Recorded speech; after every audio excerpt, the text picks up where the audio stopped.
দয়া করে আমাকে আর কাঁদিও না। আমার জীবনে এমনিতেই কষ্টের অভাব নেই। পারিবারিক সমস্যাগুলো প্রতিদিন আমাকে ভেতর থেকে একটু একটু করে শেষ করে দিচ্ছে। এমন অনেক রাত আছে যেগুলো আমি নির্ঘুমে কাটাই, শুধু কিছু না বলা চিন্তা আর বুক ভরা দীর্ঘশ্বাস নিয়ে। তাই আর নতুন করে কোনো কষ্ট দিও না। আমি হয়তো সবার সামনে হাসি মুখে থাকি, কিন্তু সেই হাসির আড়ালে কতটা ভেঙে পড়ে আছি সেটা কেউ বুঝতে পারে না।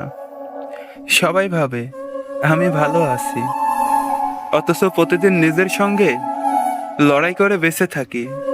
একটা মানুষ কতটা কষ্ট সহ্য করতে পারে বলো? তারও তো একটা সীমা আছে। আমি শুধু একটু শান্তি চাই, একটু আপন মানুষ চাই, যে অন্তত আমার চোখের ভাষাটা বুঝবে। কারণ জীবনের সবচেয়ে বড় যুদ্ধটা আমি প্রতিদিন নিজের পরিবারের সমস্যার সঙ্গে লড়ছি। তাই দয়া করে আমাকে আর কাঁদিও না, কারণ আমার চোখের জল ফেলার জন্য জীবন আমাকে এমনিতেই যথেষ্ট কারণ দিয়ে রেখেছে।